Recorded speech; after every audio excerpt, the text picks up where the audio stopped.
ಇದು ನಮ್ಮ ಅಣ್ಣನ ಸಮಾಧಿಗೆ ಹೋಗುವ ದಾರಿ ಹೇಗಿದೆ ಎನ್ನುವುದು ನಿಮ್ಮ ಮುಂದೆ ತೋರಿಸಲು ಬಯಸುತ್ತಿದ್ದೇನೆ. ದಯಮಾಡಿ ಇದನ್ನೆಲ್ಲರೂ ವೀಕ್ಷಣೆ ಮಾಡಿ.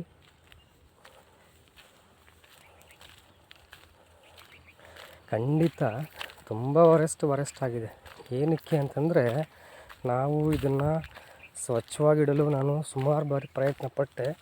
ಆದರೆ ನಮಗೆ ಸಮಯ ಸಿಗದ ಕಾರಣ ಈ ರೀತಿ ಆಗಿಬಿಟ್ಟಿದೆ.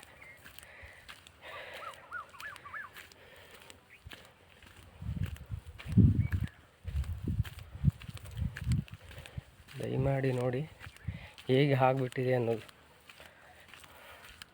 ಸುಮಾರು 10-6 ಸರಿ ನಾನು ಮದ್ದು ಹೊಡಿಬೇಕು, ಹುಲ್ಮದ್ದು ಹೊಡಿಬೇಕು, ಇದಕ್ಕೆ ಸ್ವಚ್ಛವಾಗಿ ಇಡಬೇಕು ಸಮಾಧಿ ಅನ್ನೋದು ನಾನು ಶತಪ್ರಯತ್ನ ಮಾಡ್ತಾಯಿದ್ದೀನಿ.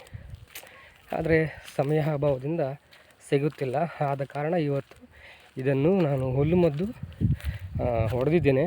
ಇನ್ನೊಂದು 3 ದಿನ ಹಿಂದೆಗಡೆ ನಿಮಗೆ ಈ ರಸ್ತೆಯನ್ನು ತೋರಿಸ್ತೇನೆ ಹೇಗಾಗಿದೆ ಎಂಬುದು ನೋಡಿ. ಇದೆಲ್ಲ ಹುಲ್ಲುಮದ್ದು ಹೊಡೆದಿದ್ದೀನಿ. ಇದು ನಮ್ಮ ಅಣ್ಣನ ಸಮಾಧಿ. ಎಲ್ಲ ಗಲೀಜು ಆಗಿಬಿಟ್ಟಿದೆ.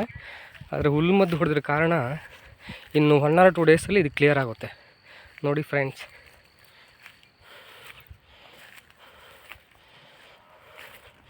ಹೆಸರು ಕೂಡ ಕಾಣಲ್ಲ, ನೇಮ್ ಬೋರ್ಡ್ ಕೂಡ ಕ್ಲೋಸ್ ಆಗಿದೆ. ಫುಲ್ಲು ಗಲೀಜು. ಇದರ ಭಾಗವಾಗಿ ಮುಂದಿನ ವಿಡಿಯೋವನ್ನು ನಿಮಗೆ ಶೇರ್ ಮಾಡ್ತೇನೆ. ದಯಮಾಡಿ ಕಾದಿರಬೇಕಾಗಿ ಮನವಿ.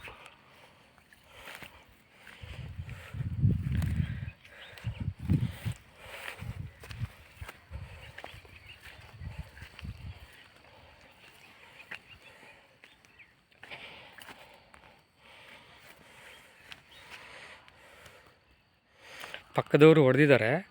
ಅವ್ರಿಗೆ ಎಷ್ಟು ಬೇಕೋ ಅಷ್ಟು ಮಾತ್ರ ಹೊಡ್ಕೊಂಡು ಹಾಗೇ ಬಂದಿದ್ದಾರೆ.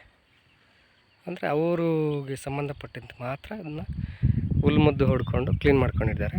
ಇದು ನಮಗೆ ಬೇಕಾಗಿರೋದು. ಹಾಗಾಗಿ ಪಕ್ಕದಲ್ಲಿ ಈ ಹೂ ತೋಟ ಕಾಣಿಸ್ತಾ ಇದೆಯಲ್ಲ ಸ್ನೇಹಿತರೆ, ಈ ಹೂ ತೋಟ ಅವರು ಪಾಪ ನನಗೆ ಮಿಷಿನ್ ಅದೇನು ಮದ್ದು ಹೊಡೆಯೋದು ಮಿಷಿನ್ ಕೇಳಿದೆ, ಗನ್ ಕೇಳಿದ ಕೂಡಲೇ ಇಲ್ಲ ಅಂತೇಳಿಲ್ಲ, ತೊಗೊಳ್ಳಿ ಕ್ಲೀನ್ ಮಾಡ್ಕೊಳ್ಳಿ ಅಂಥೇಳಿ ಹುಲ್ಮದ್ದು ಹೊಡೆಯೋಕ್ಕೆ ಅವರು ಗನ್ನು ಕೂಡ ಕೊಟ್ಟರು. ಆ ಗನ್ನು ಕೂಡ ನಿಮಗೆ ತೋರಿಸ್ತೇನೆ ನೋಡಿ. ಹುಲ್ಲುಮದ್ದು ಹೊಡೆದಿರುವಂಥ ಮಿಷಿನ್ ಇದು. ಕೈಯಲ್ಲಿ ಕೈ ಪಂಪು ನೋಡಿ, ಇದು